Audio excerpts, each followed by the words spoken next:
What's up, guys? This is Pedro from My Stuttering Life, where you will hear the good, the bad, the very ugly. We're going to laugh, we're going to cry, but through it all, just know that you are not alone. So, let's get started.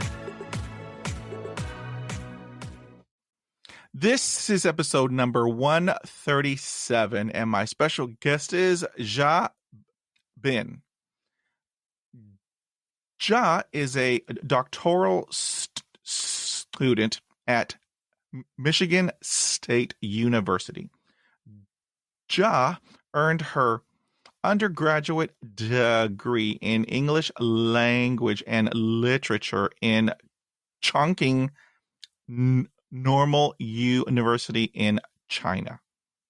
A master's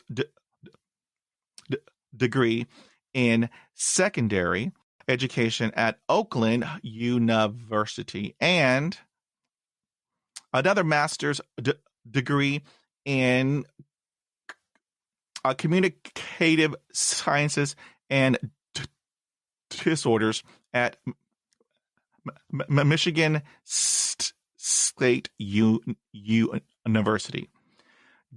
Ja has been a language teacher, English, and Mandarin Chinese, who has taught in China, the United Kingdom, and in the United States. Ja's own journey of being a person who stutters and an intercultural communicator motivates her to pursue a doctorate in CSD to help people who stutter and bring people from various cultural backgrounds together.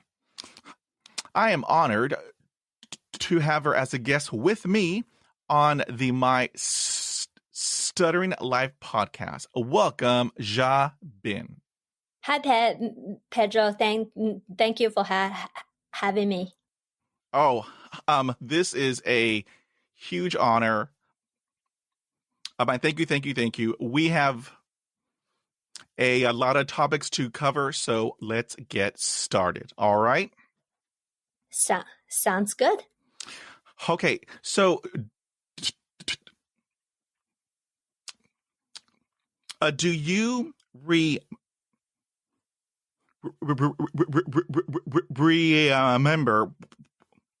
when you first began to stutter? Sure. So, I would say I started stuttering probably at a very young age. I would say like my first memory of it, maybe I would say like 7 or 8 years old that time. But I have to say that it did not bother me until I was actually in middle school.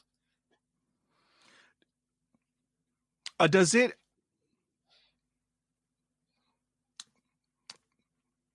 run in your family? Are there many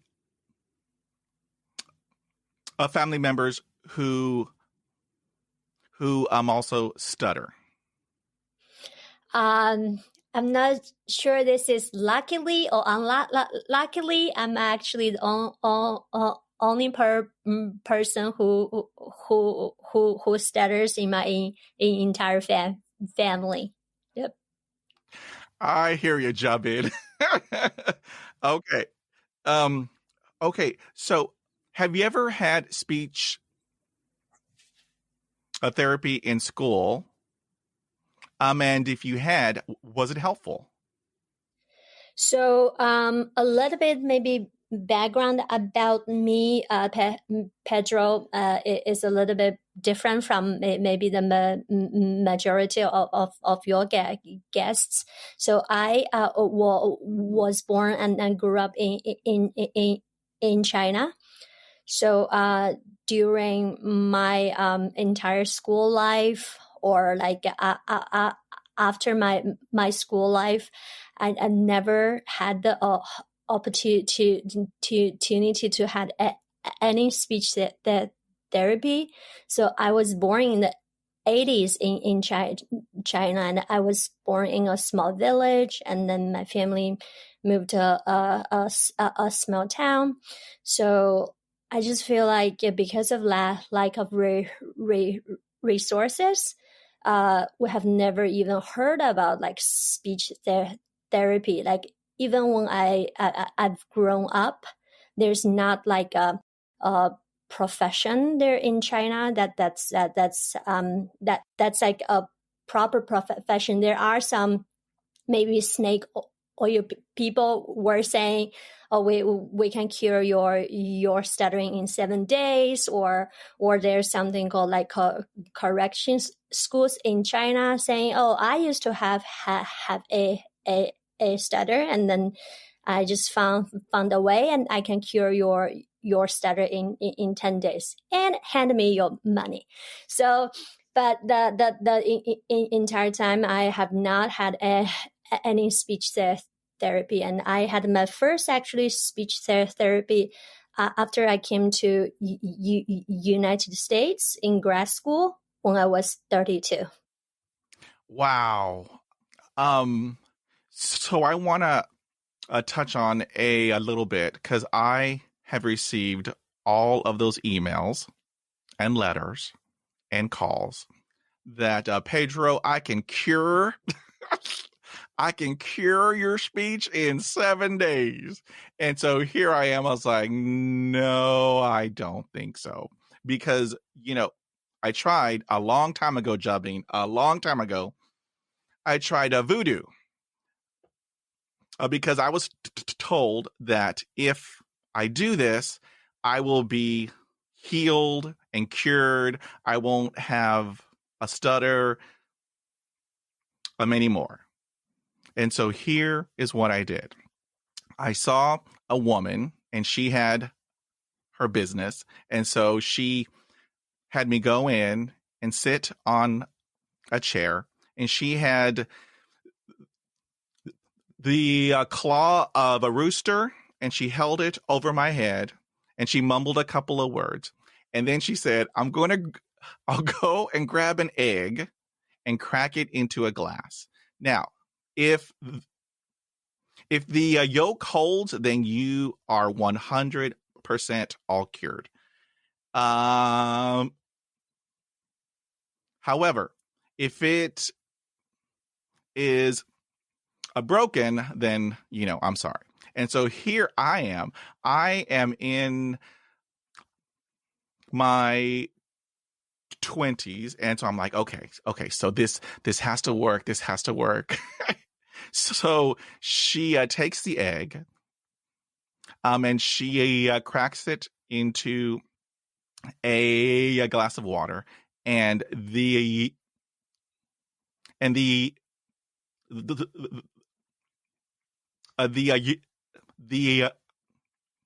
yolk it held.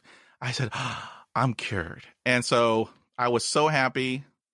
I gave her the money, and then I walked out. I said, I'm hungry. I think I want a hamburger. And so I go to a restaurant, and so I tried to order a hamburger, and let me tell you, Jabin, I was not cured, Jabin. And so it's like, okay, I will never, do that again. And so, I mean, I have had my stutter since the age of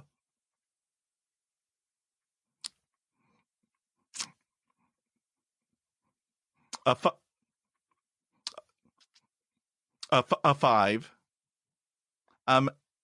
And now I am of the young age of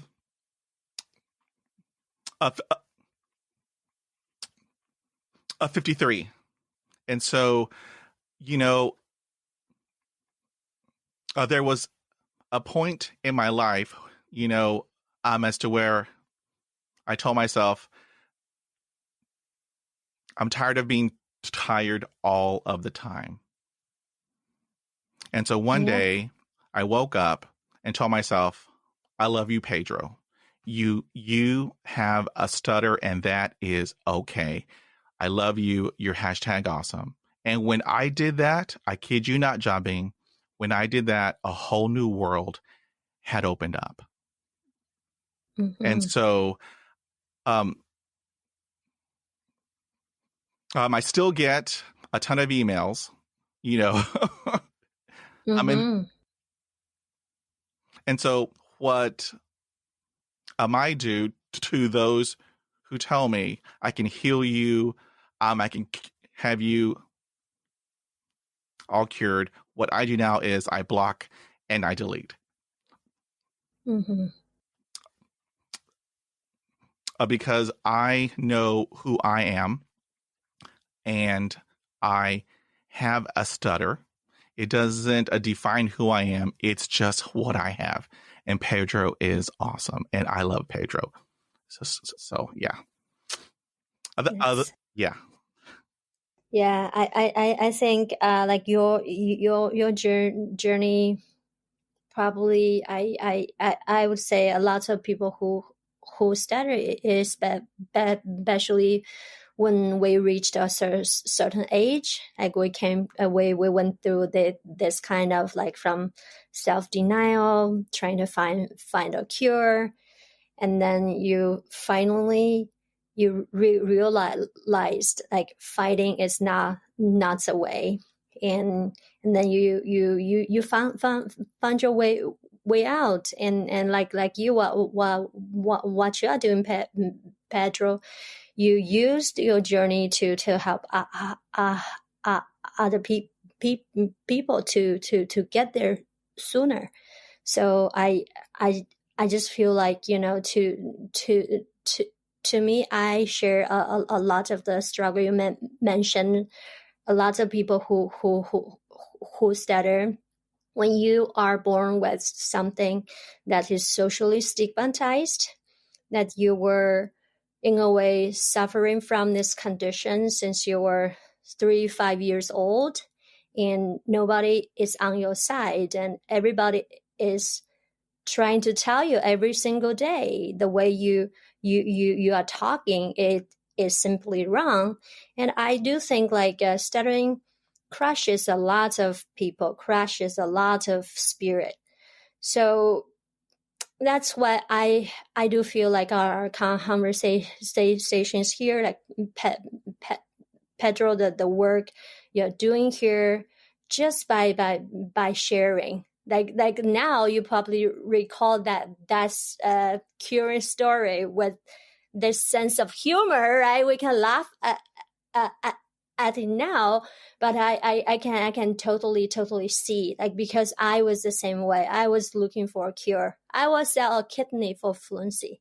I would do everything, just fix me. I just want to not feel broken. So yeah, thanks for sharing that. I'm just wondering, is that lady still doing that magic to more people who stutter, or she's curing probably some other conditions now? Okay. So I want to tell you that this happened in the year 2000. So I don't know if she is still around. I don't know. And But yeah. I just, yeah, and I just do hope like all her eggs are fresh, and the yolk stay together, and that would offer people hope. Let me tell you, John Bing. I mean, you know, during my 20s, I had a job as a data, um, uh, doing the data entry, because you don't have any speaking. And so I did that job extremely well, and they paid me well. And that's why I had the money to go have that handled with her and her voodoo. So, but you know what? It happened in the past. I'm moving on. So yeah, it's all good. It's all good, Jia. Amazing. Yep. Okay, now let's talk about school life. So how was school with having a stutter? Yeah. So I would say, like I mentioned, stuttering is very stigmatized in general in China. So I would say when the time I went to school and when I sat with like 60 other Chinese kids in a classroom, and I really start to notice my difference. Even though I would say like elementary school is kind of fine, and I think it's because in China we have like large class size, like we have 50 to 70 students in a classroom. So the teacher probably even have a hard time remembering all our names. So, and we do not have a lot of chances to have the students to have ask questions, interact. It's more like lecture based. At least the time when I went to school in China, it's like K to 12. It's very lecture based memorization. The teacher deliver the content and you memorize, you take notes, you take test to see how much you have memorized. So in a way, I was not singled out because I don't have to speak. I don't have to do like oral presentations or doing project. And I do think that this is very unlike America. Here, like you have a more humanistic approach. If a child started to have stuttering, they get noticed, and then you have, in general, if you go to a decent public school, they have a system there. You have a special ed teacher, you have school speech and pathologist. It's like you don't fall into the crack. But in China, I would say, because there's no such system, so I was never detected and I was never supported or helped either. But then when I started to go to middle school, that's where my struggle started. And I do think like that's because you started to have a sense of self. You're trying to establish a social identity, and you have to depend on a lot of talking. So to me, that's where like my school life started to, I just feel like it's hard for me to ask questions. It's hard to me to do public speaking. And then you are so self-aware. And whenever I do display some fluencies, all the reactions or responses I got are negative ones. People will imitate me, laugh at me. My parents will be very angry. So that's why I just feel like it's always like wherever I go, there's like a dark cloud that's following me. It's like shadows everything: school life, social life, self-confidence, almost like everything. So yeah. So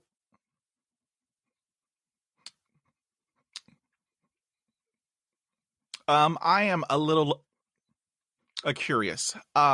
Okay, and so during the school years, did you learn English in China, or did you learn it here in the States? I actually, so in China during the time where I went school, we started to learn English as a subject, starting from middle school. But like our way of learning English was a little bit different because it's very, how do I say that? You just learn how to read it, or like how to write it, but like speaking and listening, those kind of communication part of the language were not emphasized. Yeah. So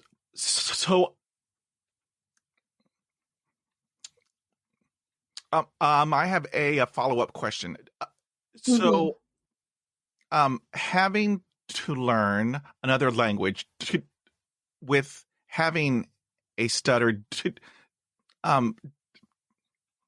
did you find it difficult, or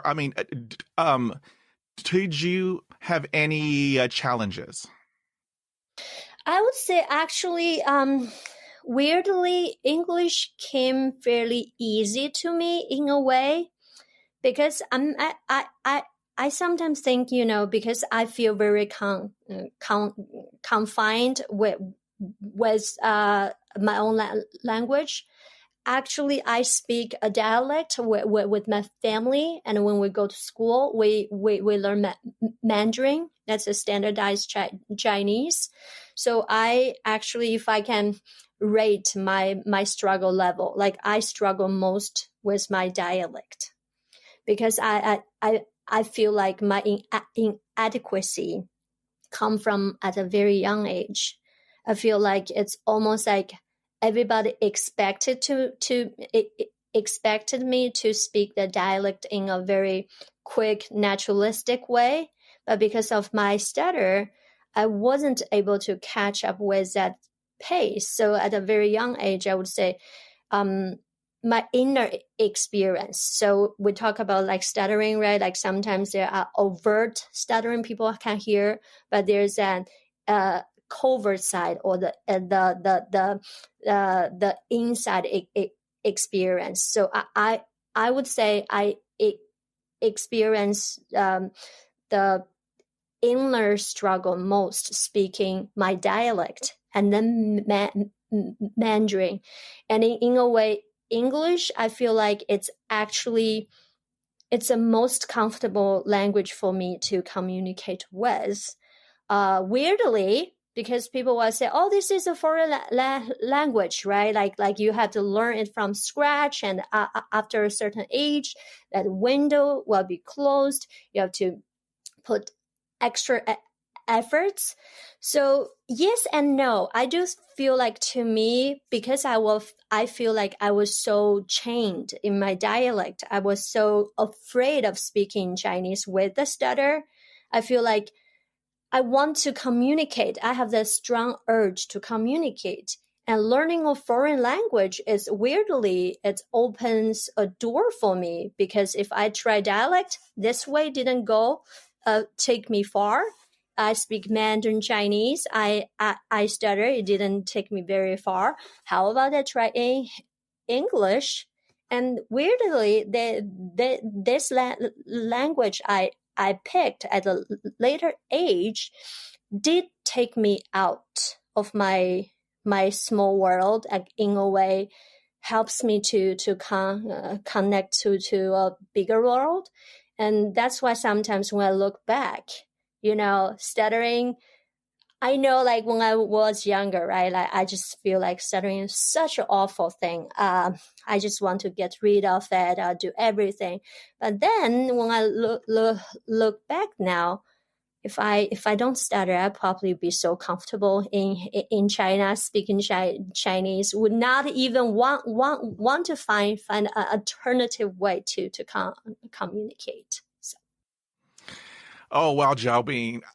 So I have to tell you, okay, because okay, when I lived in Turkey, I had to learn Turkish, and then when I was in Mexico, I had to learn Mexican. And let me tell you, Ja, I stutter equally in Turkish and Spanish and English. I mean, take your pick. And so, I have a hard time with everything in the alphabet in English and then in Spanish and then in Turkish. So, you know what? It is what it is. I just go do my thing. I speak Spanish at home. I speak Turkish, just a little bit, but I stutter in all three languages. So yeah, it is what it is. You win, So, but I definitely feel that's what I was saying. I still stutter in all three languages. So the dialect, not necessarily a language, but I stutter in my dialect. I stutter in Mandarin, and I stutter in English as well. But what I'm more talking about is that struggle or that fear of judgment, because I feel like when I was speaking in Mandarin or Chinese in general, I feel like I was judged more harshly because there's a social expectations, and I'm a sensitive person. Like when I see people like how they reacted to my stuttering, especially I would say there is still lots of like a lacking of education and awareness in China.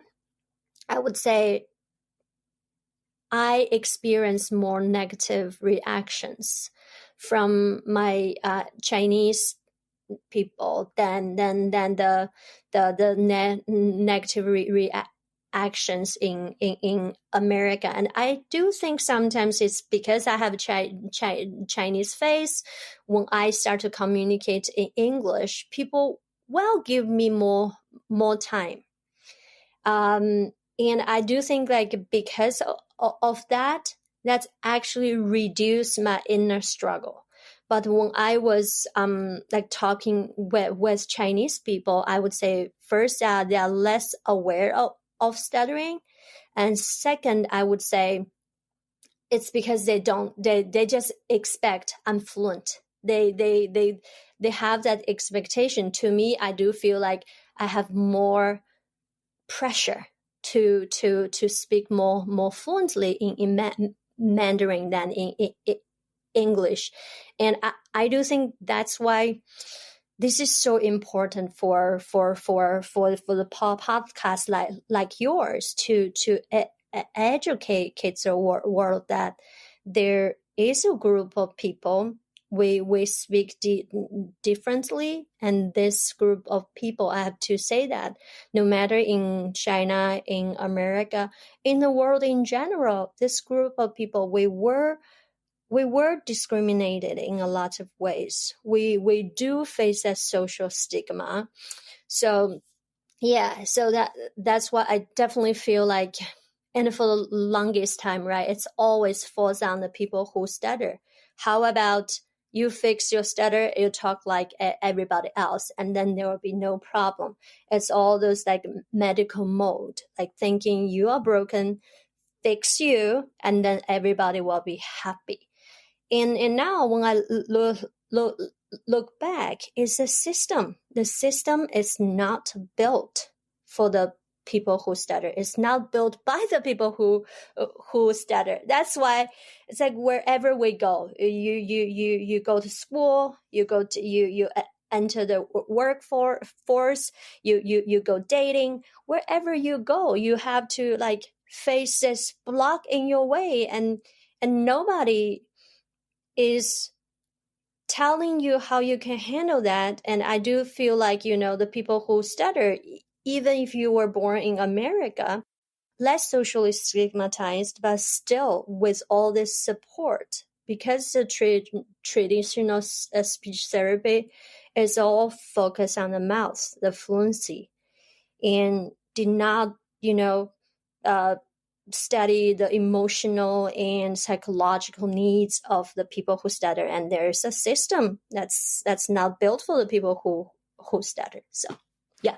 Ooh, you hit it right on the head. You hit it right on the head. I wish when I was in school they handled the mental health aspect. How to handle the bullies, how to handle the stress, how to handle the darkness. Because had I had that, I would have, I would have been better off. The goal of speech therapy when I was in school, it was to have me talk like everybody else. And Yep. so I had it in me. I um I am broken. And so, I need to be all fixed up. And so that Yeah. way I can talk like everybody else. And so um to to have that in me for years. When I say years, I've had 20 years of speech therapy. And so, you know, later in my therapy years, we had covered the mental health aspect, and it's like, oh, I wish I had that. Yep. When I was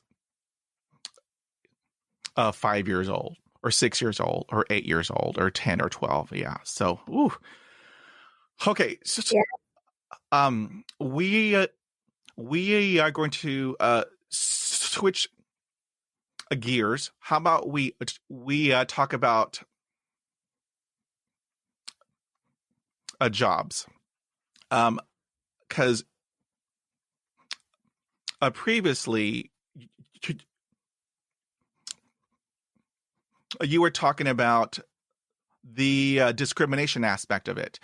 So, job-wise, had you ever experienced the discrimination because of your stutter? So I so after I graduated college in China, my first job was actually a teaching job. Surprisingly, people will say, "Oh, Ja, like you're a person who stutter. Like, why did you take a job that require speaking?" And my answer to people sometimes is even shocking, because I would say, because I thought if I can teach, nobody will suspect that I'm a person who stutters. I was so ashamed of my stuttering, and I have to almost pick a job that's like a perfect cover, because I hated stuttering so much. Because I have to overly prove that I can speak. But let me tell you, that was a torture, because I feel like basically the only way I cope with my stuttering was by hiding my stuttering. It's not just hiding the symptoms of it. It's like hiding the identity, like anything that's remotely related to stuttering. I will just run away from it. So that's why, like, my first job, it's kind of like that, and at the same time, teaching was regarded as a fairly socially respected profession in China.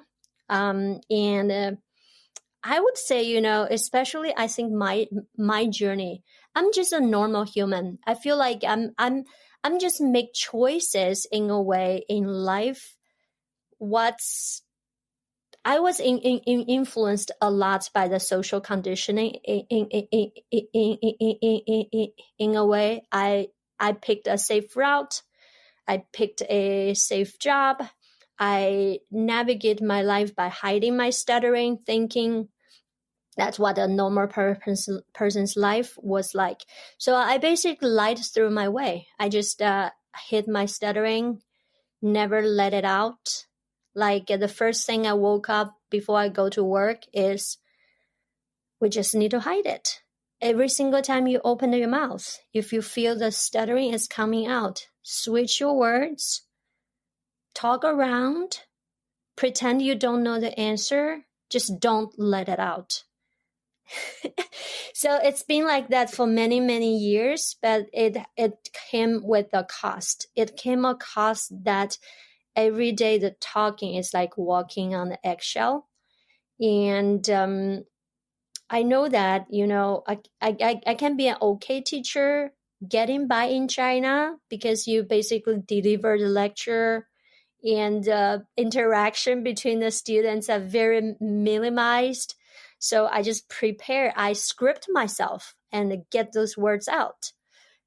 Yeah, you resonate with that as well, right? Yeah, I definitely feel like, and then I came to a point, I know that there is a glass ceiling to me being a covert stutterer in China, because I've never seen a person who is openly stutter and be successful.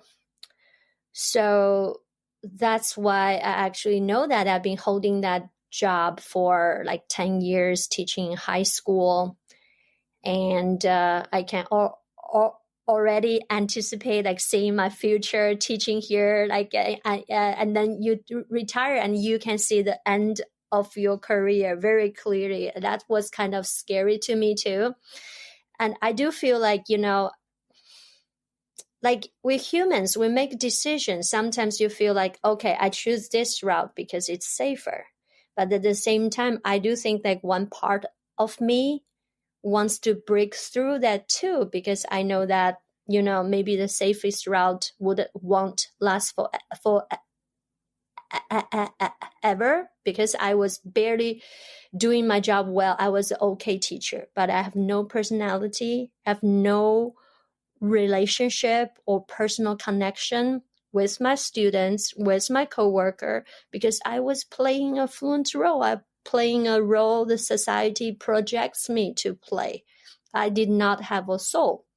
So that's why when it came to United States, for me, it's a career change too, because I know that, there's part of me wants to come out. My stuttering needs to be validated. My shadow needs to be worked on. So I came to America actually for graduate school in education first. That's like a smooth, safe transition. And back then, China and America were having a good relationship.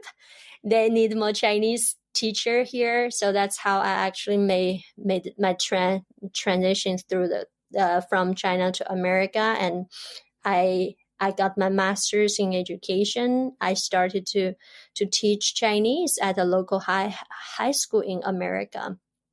And unlike in China, I had to lied on my resume, never ever did one disclosure that I stutter. When I got my Mandarin teaching job here in America, I did do my disclosure. By that time, I've already had my first speech therapy. I get some help, and I know that I just could not hide that anymore. And by hiding my stuttering was really, become in a way worse, because I was trying to hide it. So my job in America, so I did do a disclosure. Hey, I'm jobbing. I'm a person who stutters. Here are my credentials. Here are my qualifications. But I still was very hesitant to show my stuttering. I can tell people, hey, I stutter, but to let people hear my stutter or see my struggle, that came later. I was not able to do that a couple of years ago when I was teaching Chinese. So it's a long answer to your question. Sorry. Oh no, it's all good. It's all good because so I did what you had did. I okay. So job wise, when I had first when I started working, I only got jobs as to where I wouldn't have to talk. And so I did the data entry. I worked as a driver. I worked in a jail. I worked in a prison where, I didn't have to talk. And so, I did that for years and years and years.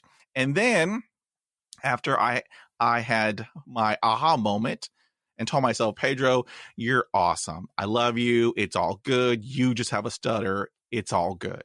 And that is when I became a teacher, the most extroverted job for an introverted person who has a stutter. Is like, I mean, who does that? Who does that? Well, How did you like it? Because I quit teaching a couple of years ago. So oh, okay. it was a struggle for me.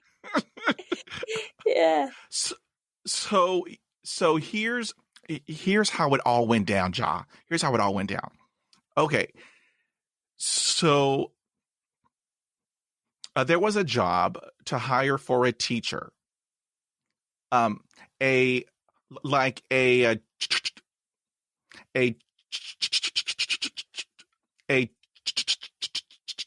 trainer. Okay. And so I had told everybody, I want this job. I want this job. Everyone said, Pedro, you can't talk. Why are you going to apply for that job? You don't know how to talk, and nobody is going to listen to you. I said, no, I am a contrarian. If you tell me that I can't do nothing, watch me. So let me tell you, Ja, I worked on a 20-page resume. Let me tell you, Ja, I put down all of my knowledge, my skills, and credentials, and I put everything down. And so I got it. And so I have to tell you, when I got it, it's like, Pedro, what were you thinking? What were you thinking? However, I have to tell you, I got to be honest. I had the best time teaching. I had found a joy in teaching. I did not know that I could do this. But what I did is I took all of the information and I memorized it. In my head, I am an actor. I am on stage, and here is the production. And so in my head, I got this. Mm-hmm. And here is the cool part, John. This is the coolest part. Because on average, I teach 4 hours at a time. 4 hours of being on stage and talking. 4 hours. After I am all done, you hear applause. You hear every person who is in there. They are up and they are giving me applause. And I thought, look what I did. Look what I have done. I was on stage for 4 hours and taught and trained our doctors, our nurses, our social workers, our admin people, our housekeepers. I mean, I taught all of them for 4 hours with having a stutter. I mean, I had times where I blocked and I repeated, but you know what? I am on stage. I got this. I'm going to do this. And so after I am all done, you hear the applause And then in the hallway, they walk up to you and tell you that was the best training. Ooh, let me tell you, Ja. I mean, I was Yeah, yeah, like, oh, yeah. I So mean, it's good. like, oh, that is just awesome. It's just awesome. Yeah. So, Wow. yeah. Wow. Wow. What a journey. Yes. However, I want to talk about the job interviews because I can't hide this, Ja. there's no way that I can hide this. And so, how I would handle it in my younger years, um, if I had to do a job interview, I would cancel it.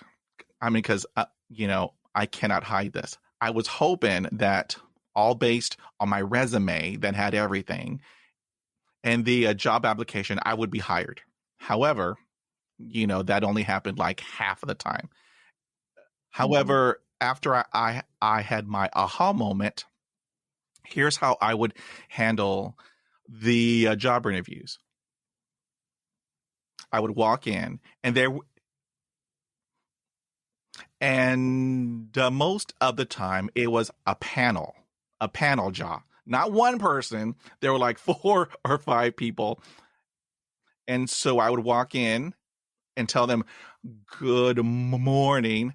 I am Pedro Pena. I have a stutter. However, I do not let that stop me."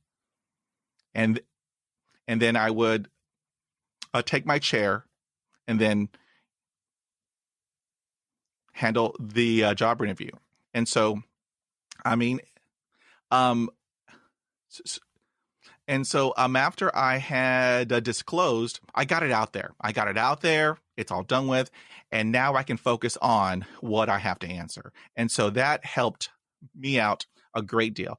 Um, and so I know that you had also disclosed. How did that? How did that work out for you? Yeah, so like I mentioned, right? Like I did a couple of jobs in China and America combined, and right now because I'm doing my PhD in communicative sciences and disorders. I feel like it's the first time I'm in a environment where I can just tell people, "Hey, I stutter and I study stuttering, and I do teach now too. I teach at undergraduate level and graduate level classes, but I do think my teaching like I get the job. I do think sometimes it's because of my stuttering now, because I feel like they know that I understand stuttering. I was being I was trained to be a speech and pathologist. I completed my master's in speech and pathology. Um, I know in the beginning I was very scared because at first English is not my first language.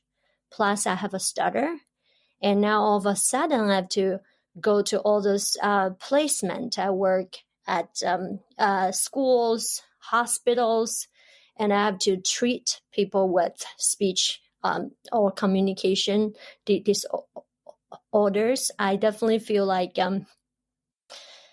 I was kind of like scared in the beginning because I feel like I do have, in a way, so many disadvantages, but I do feel like because of my attitudes and my sincerity and now I would say if I approach like any job interview, I wear my stuttering as a a pride thing. It's like because yeah, it's the same to you too. I definitely feel like this is a circle.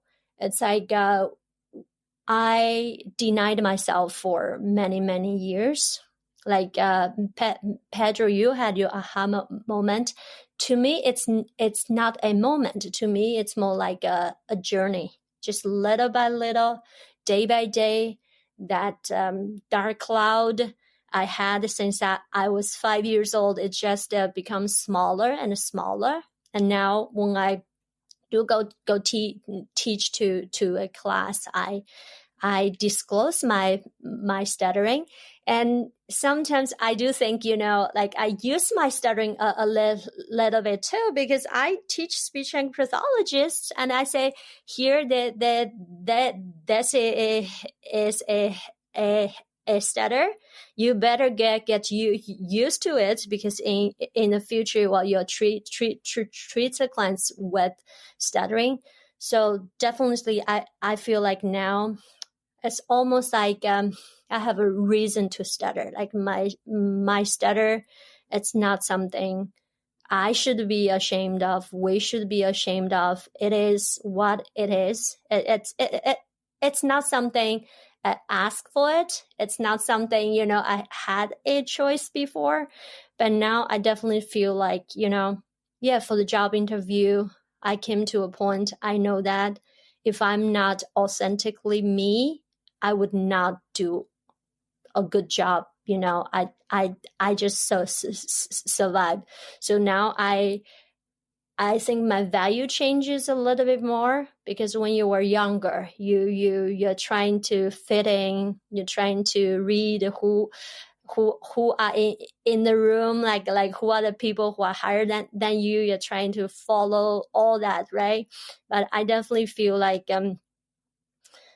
maybe that's the perks of being older or young. Yeah, you just know that something in you, it's more valuable. So that's why I do think like if I approach a job and the job does not see the value of my stuttering, that's not a job that is worthwhile. So yeah. Ooh, yes. Awesome answer, Javine. Awesome. Yes. Woohoo.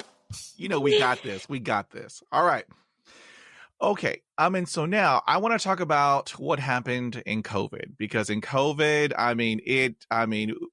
it just took our whole world and turned it upside down. All pre-COVID.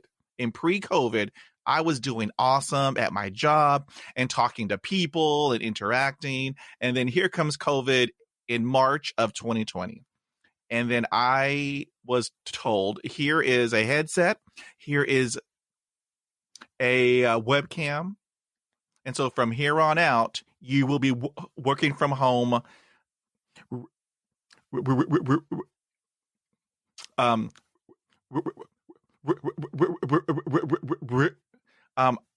I will be working remotely. So I have to tell you, Ja, woo, that freaked me out, because it just hit me. How can I do this? How can I do this? I have a stutter. I don't know if I can do this, and if I can't, am I going to lose my job? Because I got a mortgage and this and that and other. And so what I did, and how I handle things, is first I spiral. I get all stressed out, anxious, and then after I do that, I have an action plan. So I told myself, okay, so if I have to do this, I got to practice. Because any coach will tell you that if you want to get better at anything, you have to practice. So in my head, I told myself I had to practice on Zoom and Skype and Teams. And so I called up a buddy of mine and we practiced. We spent the whole weekend and practice. And so when I had to do it, I was okay. I had some hiccups, but I had to tell everybody on Zoom. I said, look, I have a stutter. I may have a block. I may have a repetition. So if I have it, it isn't the Wi-Fi connection. It isn't your internet connection or your cable. It's Pedro just having a block. So it is all good. And once I told him that, I got it out of the way. And then I was okay. So how did you handle a COVID with having the headset and the webcams? How did all of that go for you? Okay, so first, maybe I will do a little bit of apology. Basically, say the COVID virus is from China, so maybe I have my fair share of blame. Sorry, the world. But I was not the one who eat weird stuff or cause that. But definitely, I definitely hear what you are saying, and I heard this in the stuttering community too.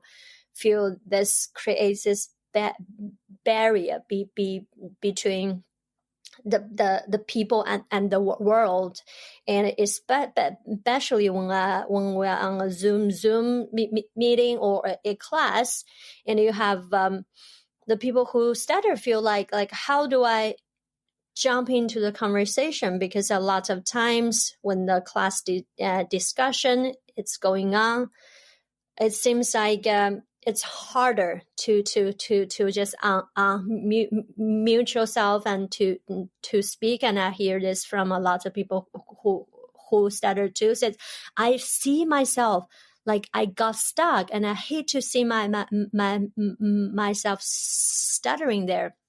Yeah, right.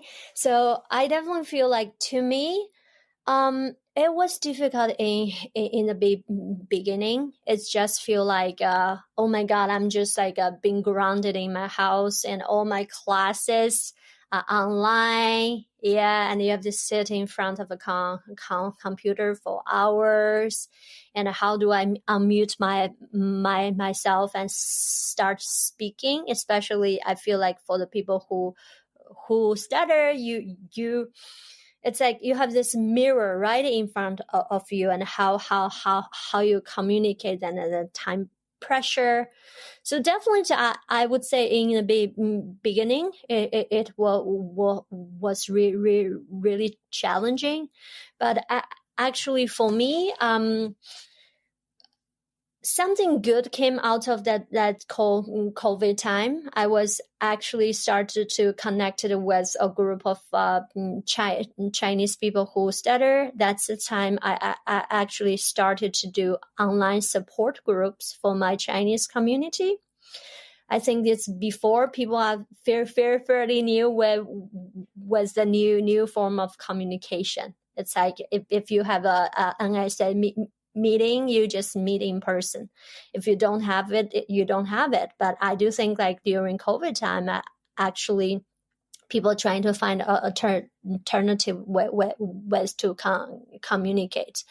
So that's how I started to host regular support meetings. In a way, people just get more and more used to communicate online. So that's a good thing, came out of it. Oh, yes, ma'am. Oh, yes, ma'am. Awesome, awesome, awesome. Okay, now I want to talk about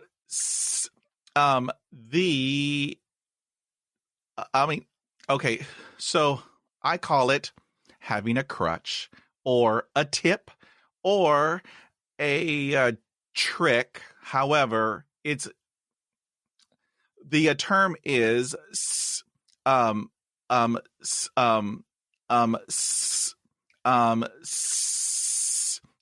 secondaries.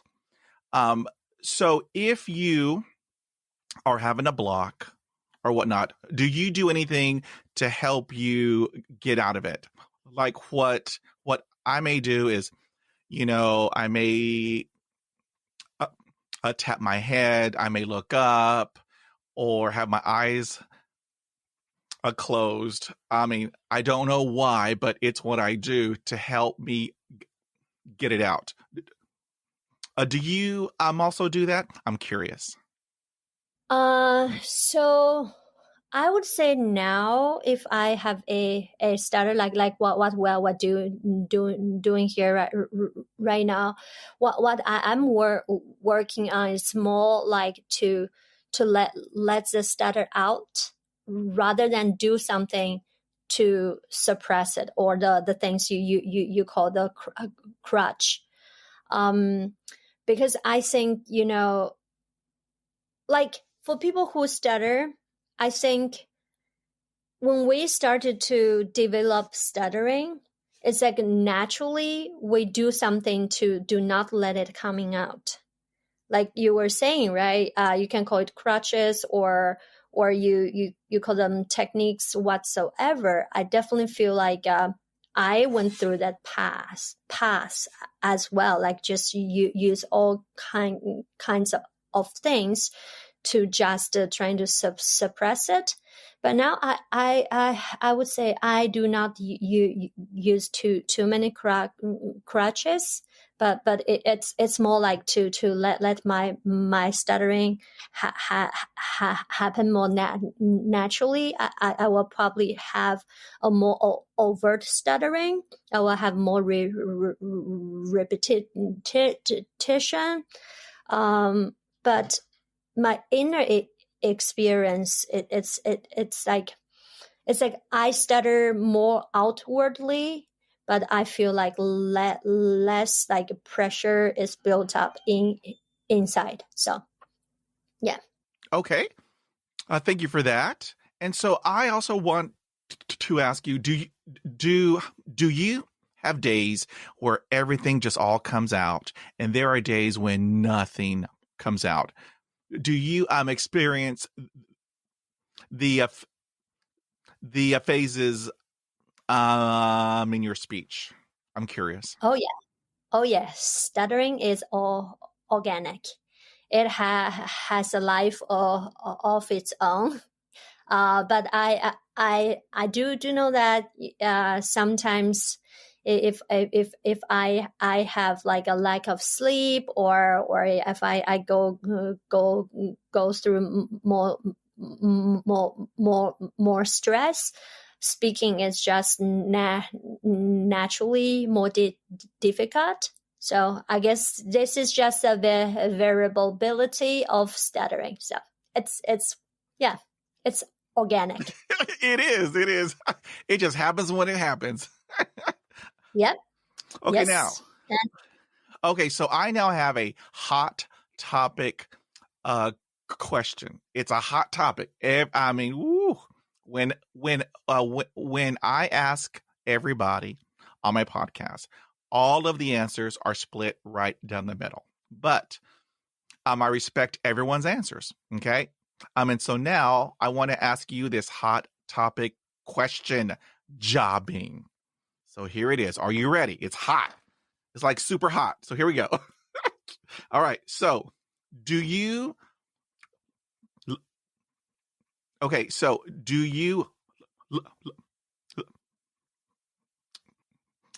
let others help you finish your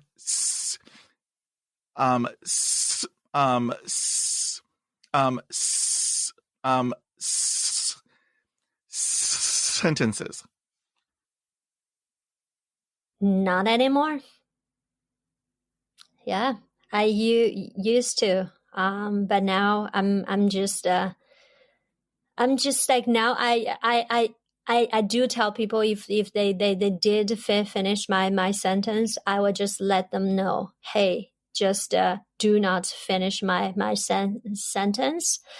But I do want that people know that, because I do think like sometimes, because we have been person who stutters for a very long time, and in general, stuttering is a very isolating experience. And if the other side doesn't stutter, it's kind of like hard for people to understand what is really like to be a person who stutters. And we people who stutter, we tend to keep that to ourselves too. So that's why I do not let I do not let people finish my sentences anymore, but I do sometimes. So I say, hey, I know that, in a normal communication, people finish each other's sentence. It's not like you are doing something wrong, but it is just because I am a person who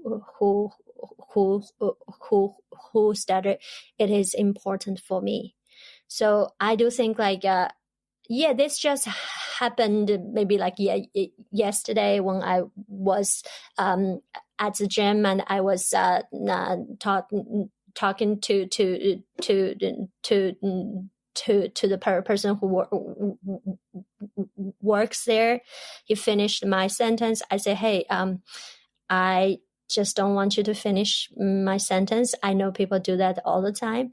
And he was actually very grateful. He says, oh, I'm glad you told me that. So I do feel like, how do I view communications now, right? Because I feel like, in a way, people who stutter, we were very traumatized by communication in general because we're put down since we were little. It's like a chronic trauma throughout your life. And when you are in that game for so long and you always feel defeated, and I do feel like sometimes we kind of lost that window to develop like communication skills or social skills. Like for the longest time, I was so jealous of people who can just pick up a phone and talk to people and not even think about that. We didn't have that, and then you have to basically came to an age, you have to learn everything from scratch. You have to learn how people have a conversation and how to listen. And I do feel like that's why I feel for the longest time, I think fluency it's what's holding me back. But now I start to see it's actually know how to communicate. That's why I think in those type of situations, right? Yes, I do not want you to finish my sentence, and at the same time, I do feel like I owe people an explanation why I don't want you to finish my sentence. You may, in normal communications, that's what I hear. People finish each other sentence without thinking about that. So, yeah. Thank you for that. I thank you for that. Okay, now, have you ever experienced the negative self-talk? I mean, I heard it, just a couple times, but I want to ask you outright. Have you ever experienced the negative self-talk? Definitely. I feel like for the longest time, I just feel like I almost have this black or white thinking, just like stuttering is all bad. And whenever I stutter, and I just, I was like telling myself, oh, you did something wrong. And also I think for the longest time, and I do not know why there's a voice in my head is always judging myself, not just my speech, like my life in general. And it's scarily because I feel like that voice is actually almost like my mother's voice. It's almost like the society's voice in here. It's always like, hey, you need discipline. I'm judging you. I criticize you because I love you. I definitely feel like, we all have to go through that process knowing what's passed on to us is from maybe my mother's fear, like how she was dealing with or coping with my stuttering was coming from her fear. Because the last time I went back to China a couple of years ago, I was actually more open about my stuttering. Like I told you earlier before, when I navigate my life, I was trying everything to hide my stuttering. I just playing this socially acceptable people pleasing role. and I never had the guts to claim the identity of a person who stutters. And then when I came back home at a family gathering, I started to overtly stuttering, and my relatives, they were just, oh, you have been in America for a couple of years, now you forgot how to speak Chinese. And the kids started laughing at me. I think that's really embarrassed my mom. And she had a talk with me. She was saying, you didn't stutter like this before. You were fluent. And she was trying to tell me, you were so fluent back then. If you can do that, like why you sound like this? And I was telling her, I said, Mom, I sounded fluent is because I was trying so hard to hide my stuttering. And my lovely Chinese mother's response was, well, if you were able to hide it for 30 years, why don't you just continue hide it maybe for another 30 years? And I know that, like my mom cares about me, but at the same time, she's limited by the resources she has. And her fear of the social judgment, her fear of the social stigma is so strong. And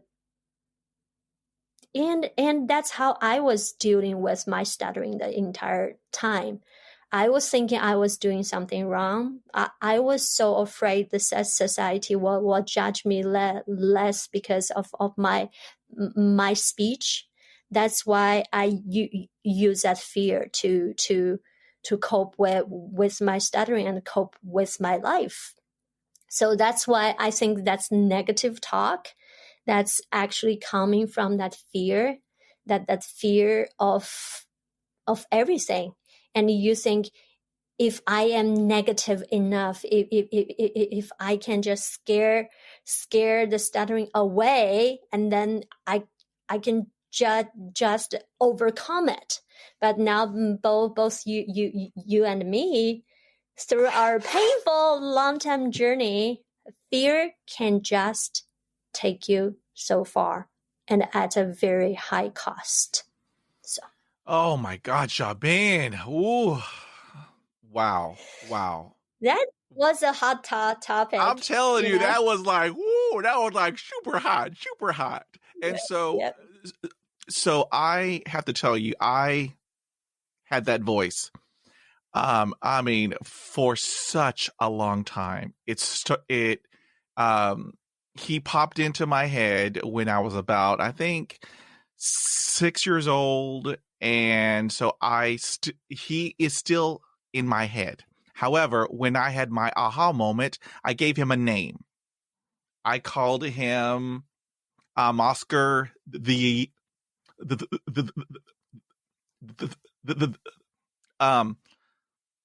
Oscar the Grouch, because he would tell me every day, you can't talk on the phone. You cannot give that presentation. You cannot ask for help on, how to find a restaurant. I mean, like every single day, 100 times per day. And this was for years, until I had my aha moment when I turned a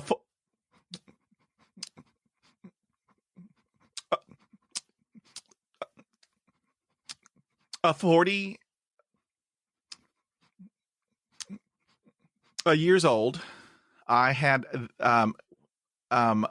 he would hop into my head, and then I would shut him down and tell him, look, I'm going to hop on the telephone. I'm going to ask for help. I'm going to have this all done. And then he would go away. Okay? Because I had a win. And every time I had a win, I mean, I would do a little happy dance. Look what I did. Mm-hmm. You know, I dialed a telephone and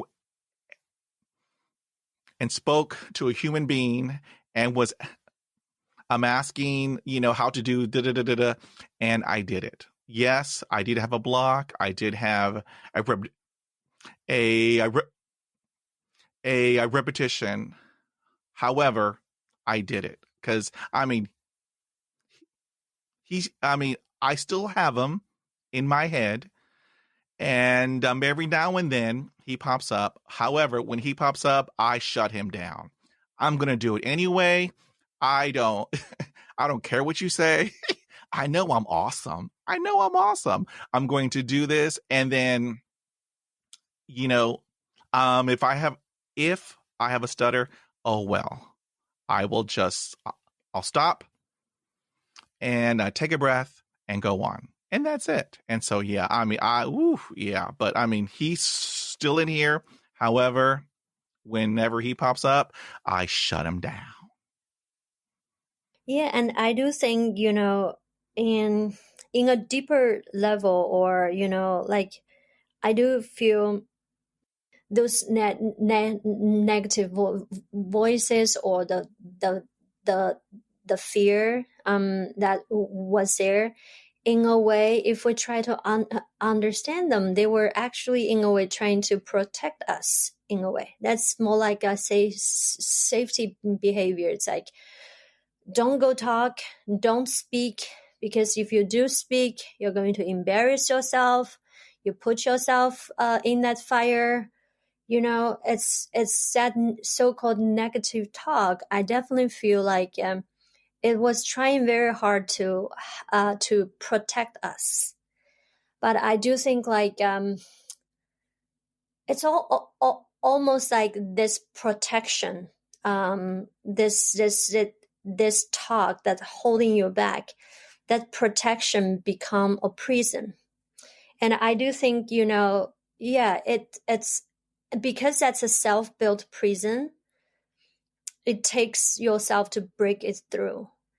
And I do sometimes feel like, that's why speech therapy has to evolve. I do think for a lot of like speech language pathologists, they don't understand. Maybe when you work with a person who stutters, they already built that shell around themselves to protect themselves, right? Like, how do you penetrate that fear? How do you penetrate that negative talk? That thing has protect them every single time. That's the only thing that you can trust. If I'm afraid of talking, if I don't pick up the phone, oh, I dodged a bullet. That's what kept us safe.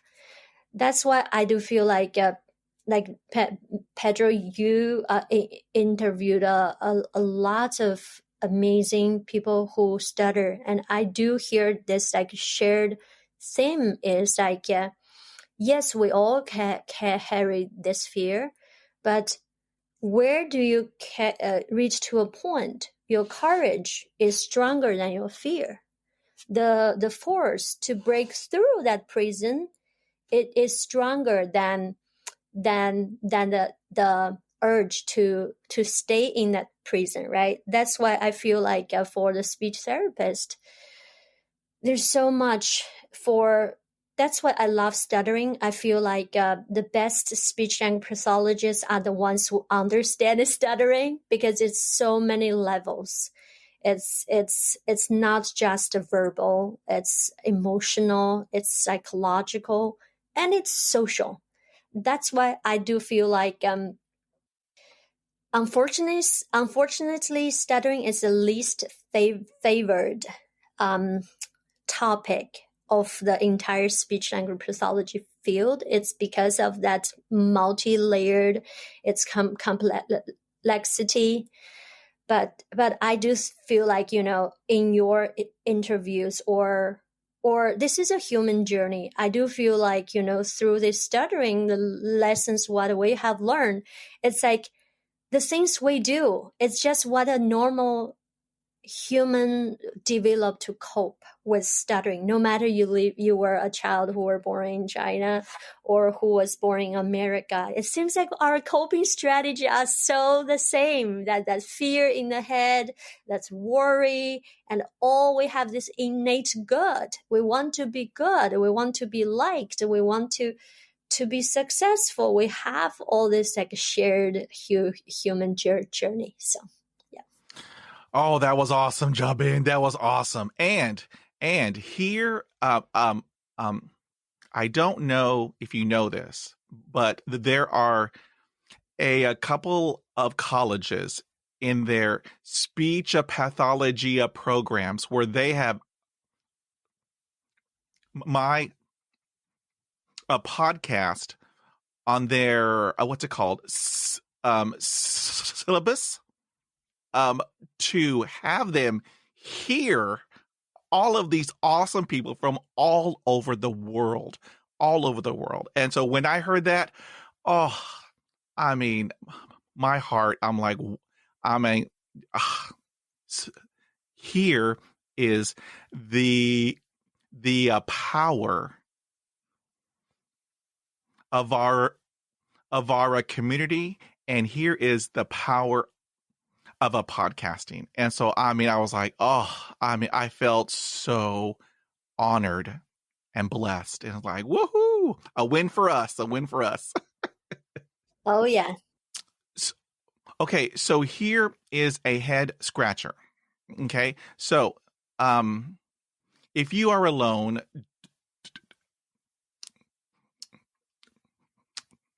can you speak without stuttering?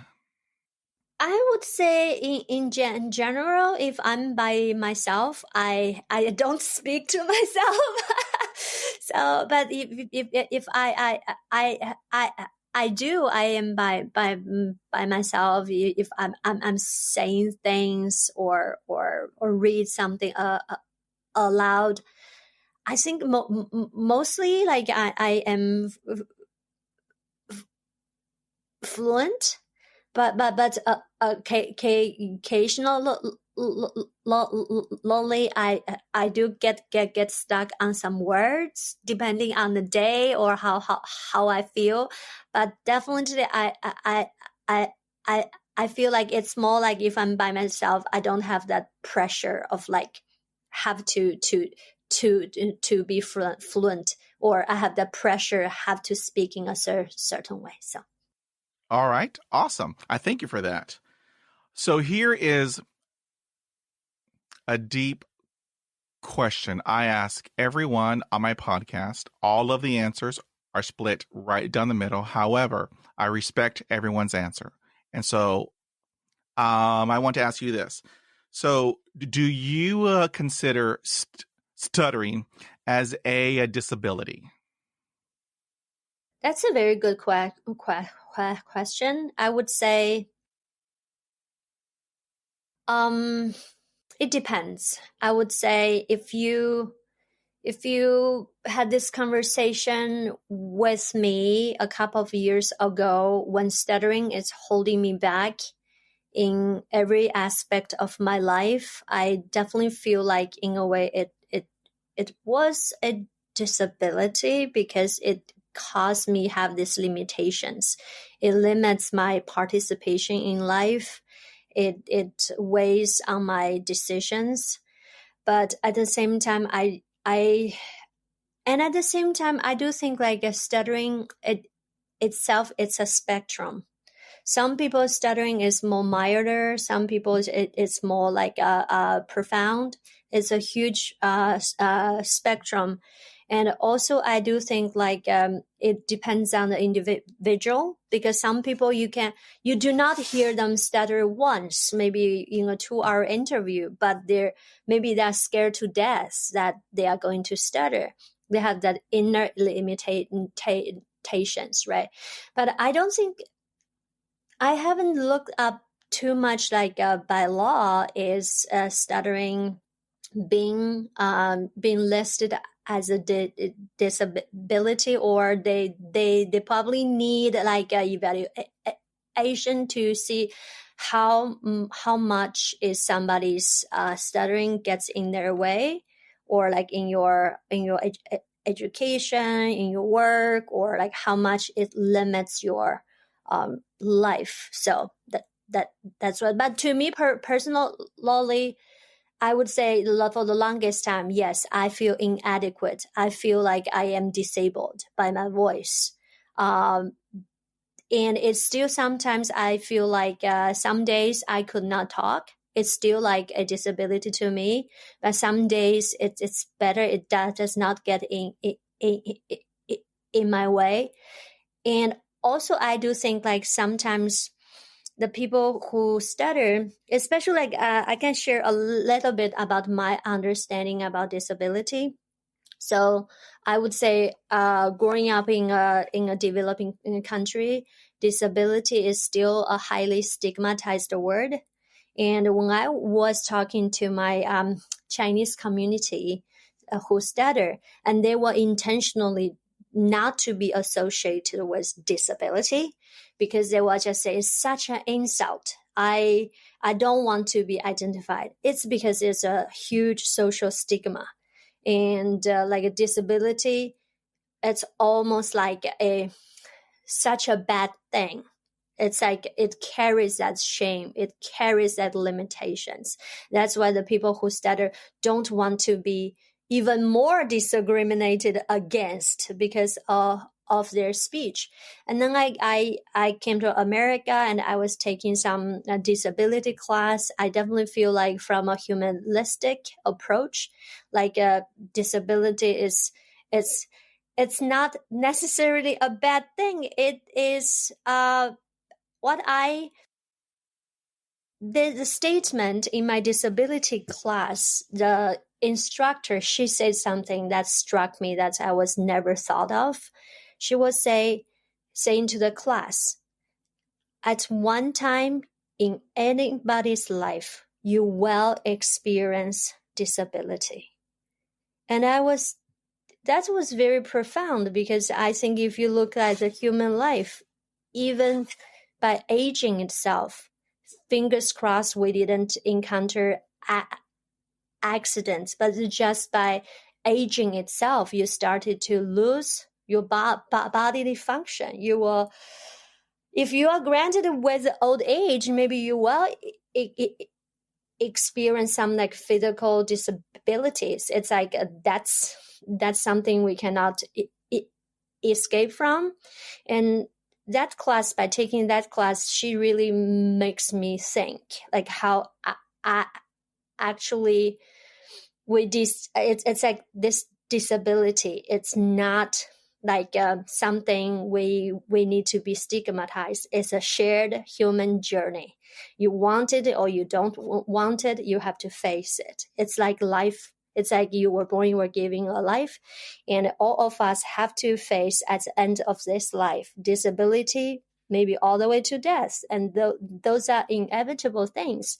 So that's why I think my understanding of disability is evolving, and I do not necessarily see it as a bad thing. It's more like something we need to talk about, as something maybe the system can provide more support to the people with disabilities, because we all may, go through that journey.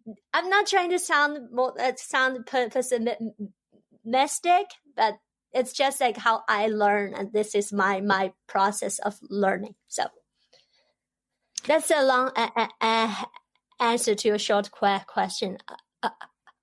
Again. Oh no, it's all good. Thank you for that. So now let's talk about all this, all new technology, the voice activated. I'm going to ask you the question. I'll get your answer. And then at the end, I want to talk about the project. So, okay. So how do you feel about all this new, the voice activated technology? We have the Google Home, and we have the Alexa, and then we have the Siri. Do you think that this new technology is helpful or hurtful for people who stutter? Good question. So I definitely think, the people that the intention of have those technology is to make our life easier, right? But based on my personal experience, whenever I use voice activated device, especially if I have a very good stutter that day, I stutter on every single word, they just could not understand me. And they interrupted me all the time. I just don't understand you. All that. It's been frustrating. I just feel like because people who stutter, we already feel that we are living a fluent world that is not designed for us. And then having this thing, right? I remember I experienced the development of technology that we do not even have a cell phone at a very late age. And that growing up, I have never, my family had our first phone, those wired phones, when I was in middle school. It's what was the first time you had a phone in the house. And I was never brave to be the one to pick up the phone, even though I was so excited. That's exciting. I would say, but then you have a personal cell phone. I like the text function in a way. Like when I first get it, I don't have to talk. Now I can just text. But definitely, I feel like now the voice activated technology in general are not stutter friendly. They're just like a very impatient, uneducated person about stuttering, and I don't think they're doing a good job. And also, I feel like even for the transcription, sometimes they transcribe your words, right? And I am at this point where I want my stuttering to be transcribed. If I say ja, ja, ja, if I say J 5 times, just to transcribe it 5 times. That's what I said, right? But then they were trying to correct us to fluent speakers. So in general, I just find the voice activated technology it's not designed for the people who stutter. It's not by the people who stutter. Oh, yes. Yeah. Yes, ma'am. I got you on that one. And so here is the cool part. So I have been a part of two collegiate research projects to help us out if you have a stutter, to to help us better with the Google Home, and the the Alexas. And so I'm glad that we have that out there. So yeah, it's a good thing. Okay, I'm glad you are doing that. Yes. Yeah. Awesome. Okay, now, so I have heard you talk about it. However, I want to I want to ask you this and get the whole answer. So here we go. Okay, so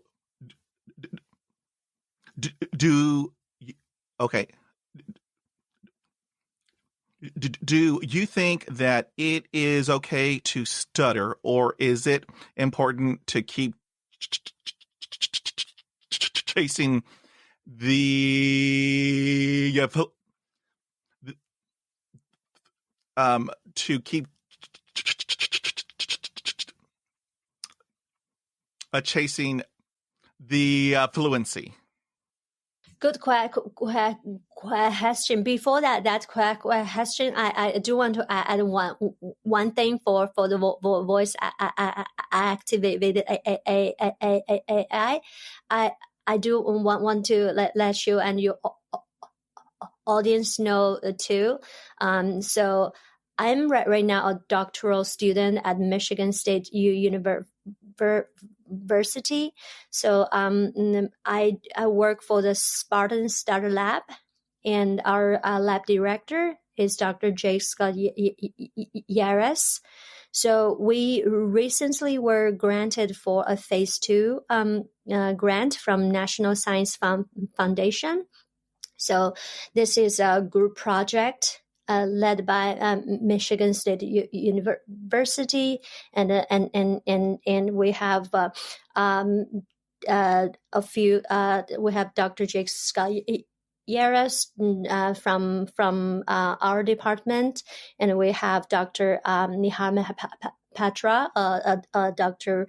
Our principal investigator, a professor from the computer science department, and Dr. M. Marie from organizational psychology, and we have Karen Herring from France, the National Stutter Association for Young People, and sorry, I'm saying all these names because I work with all these people, and Dr. Hope Gerlach Hawk from Western Michigan.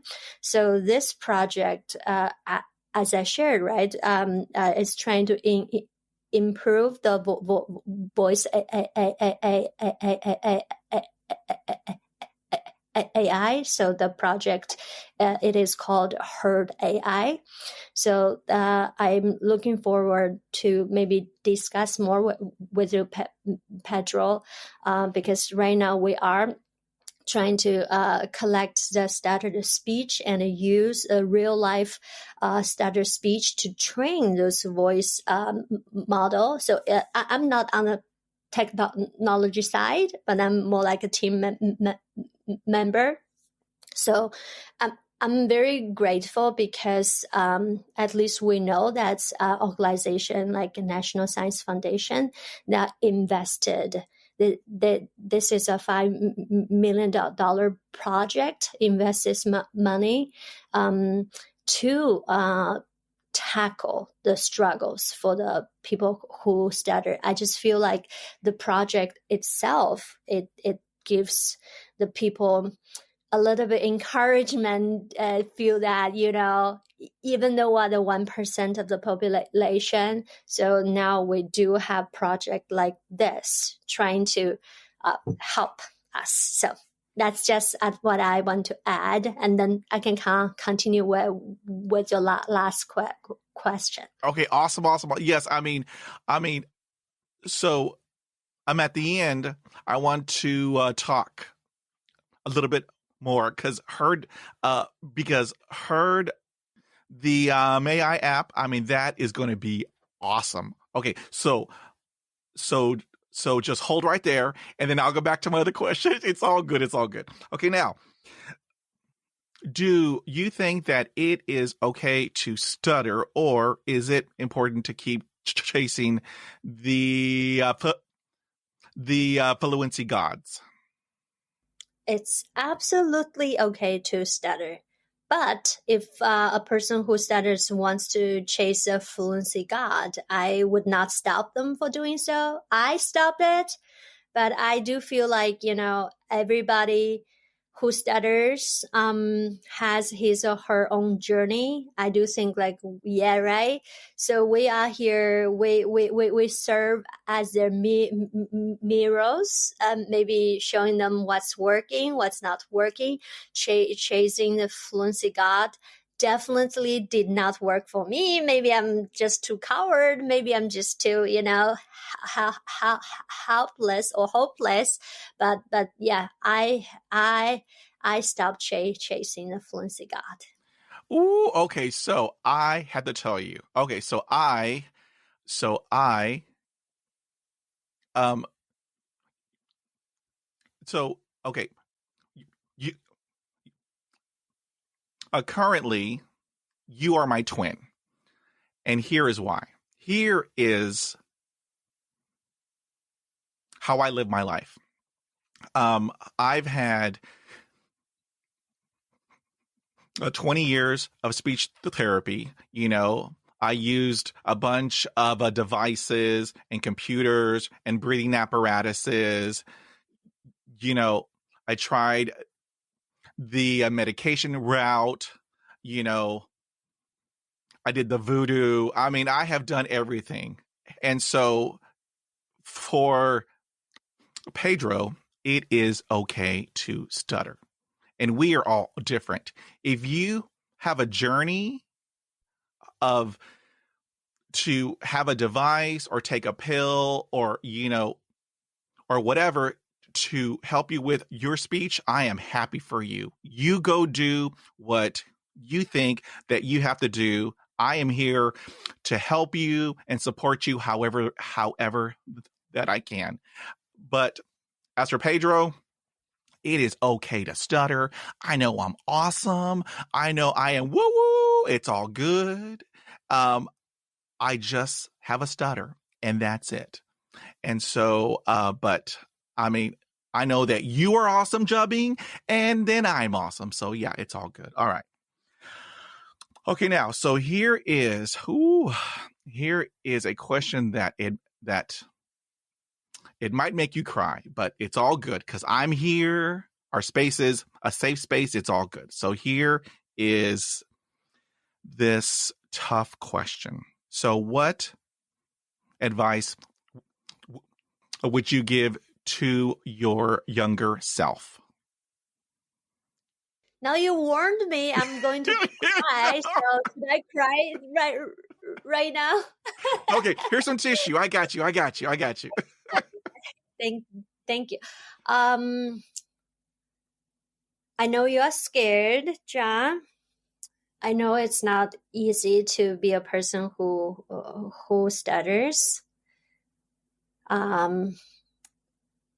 But your love for yourself is stronger than the fear. And it's okay to stutter. Oh, John. Tears. I felt that all the way here in Texas. Woo. Okay, you're hashtag awesome. Okay, now, so what has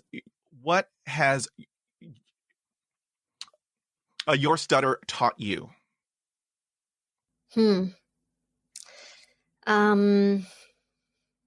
Wow. I would say it taught me so much about myself, to understand the complexity of a human living in a society with a condition that's not welcomed or celebrated. It taught me to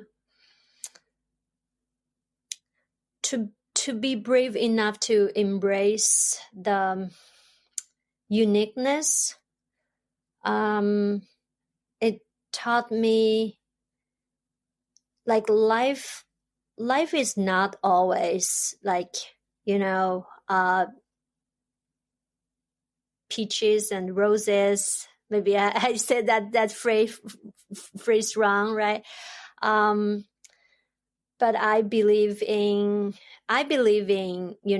silver lining. Like I was describing about my experience of being a Chinese girl who stutters, almost like I walk with these dark clouds around me since I was very little. But definitely I feel like at this stage of my life, like all my job opportunities coming from stuttering. I talk about stuttering in my work. If it's not for stuttering, I would not have a job right now. So definitely I see the self-learning. It taught me sometimes things does not have to be beautiful or smooth, and it's a meaning behind it makes it special. I definitely feel like stuttering makes me find life meaningful. Oh, Even though sometimes it's not like that nice. It's yes. meaningful. Yeah. I get you. I get you, Jiamin. I thank you so much. So here is our last question, and it's a big one. So here we go. So if you had the opportunity to give insight about stuttering to the world, what a message would you convey? There is a TED Talk I like very much. I recommend every person who stutters to watch it. It was done by Christopher Constantino. Yeah, the power of vulnerability. He talks about vulnerability and stuttering. I cannot remember the title too well, but he talks about like how how stuttering taught the world about the vulnerability, and vulnerability it's actually what connects humans. So I think if I ever had the chance to do a TED Talk, I cannot have done a better job than Chris. I just respect and admire with all my heart. I do think like if I have the platform or let the world, this is a platform. Thanks to Pedro for years of hard work. I can get this message. Is I definitely feel like it takes courage to be vulnerable. Vulnerability is not weakness.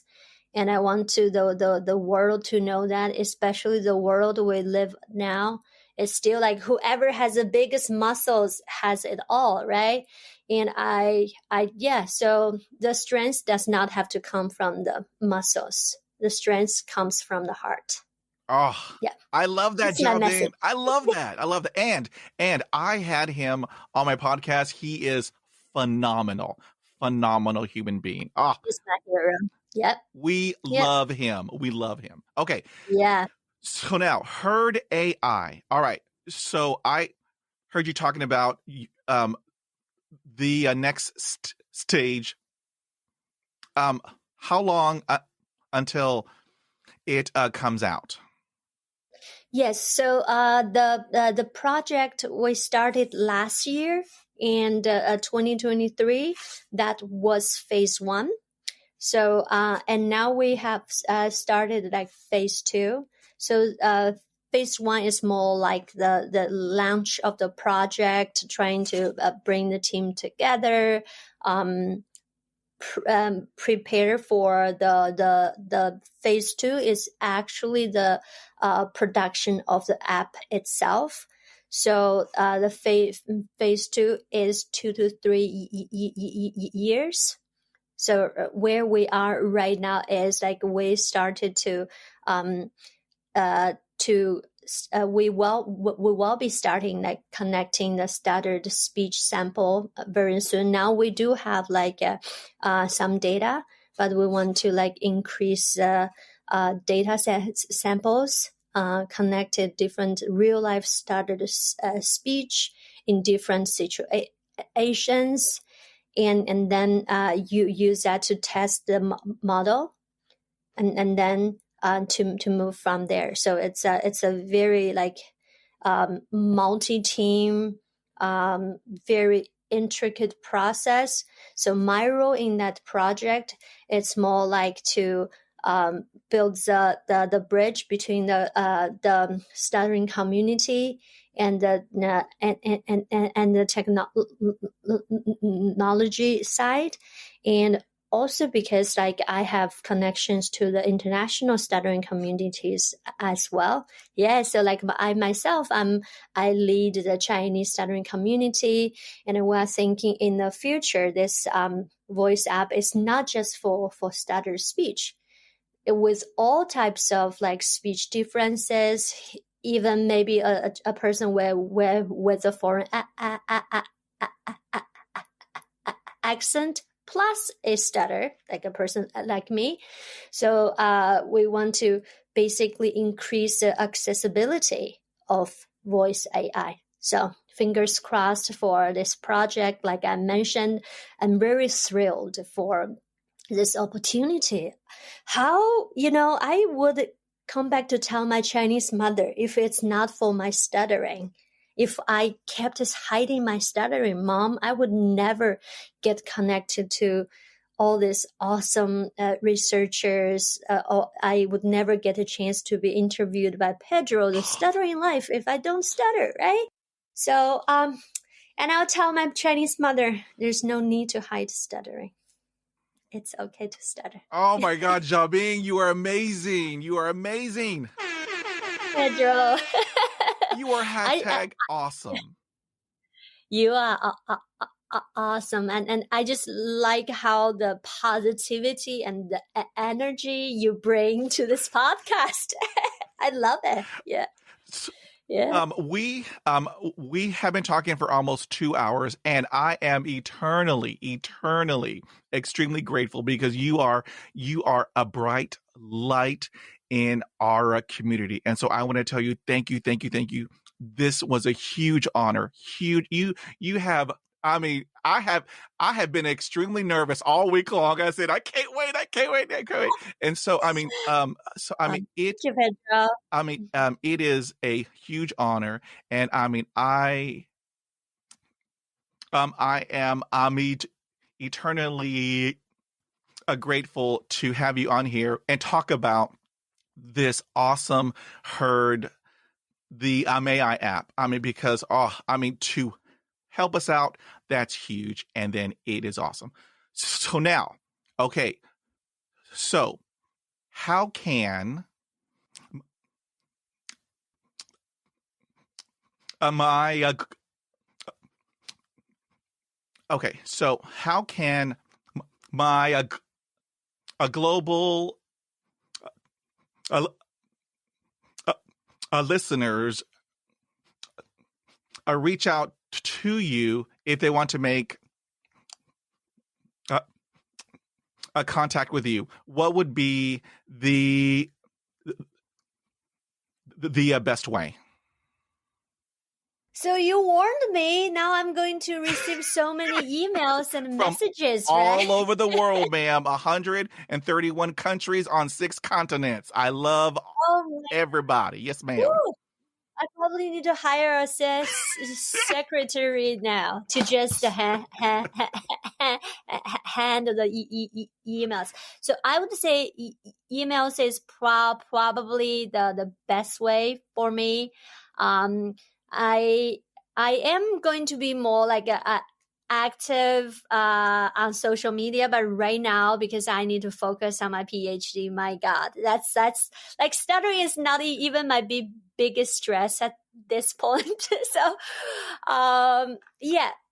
email will be the best way. BINJIA@msu.edu. And I'm going to send that to you, Pedro, too. You can maybe link that to this podcast.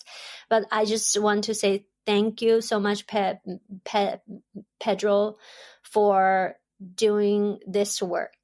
It's meaningful, it's therapeutic, and just keep living.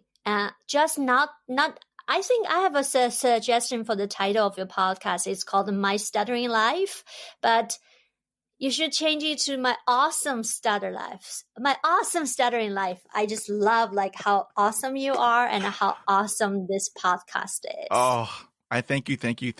And so one more time, I want to tell you Thank you for your time. I know you are a very busy individual, and I wish you the best in getting the PhD and with Heard AI app. I mean, and all of your aspects of life. I wish you nothing but the best. And so I wanted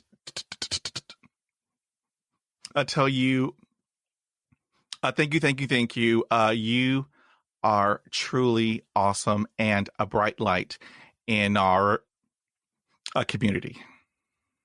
Thank you, Pedro, for having me. All right. Well, I appreciate. all right. Well, you have a good evening, and take care and be well and be safe. You too. Thank you. If you like this podcast, head on over to Apple Podcasts. Subscribe, rate, and review. Thank you for listening, and we will talk again.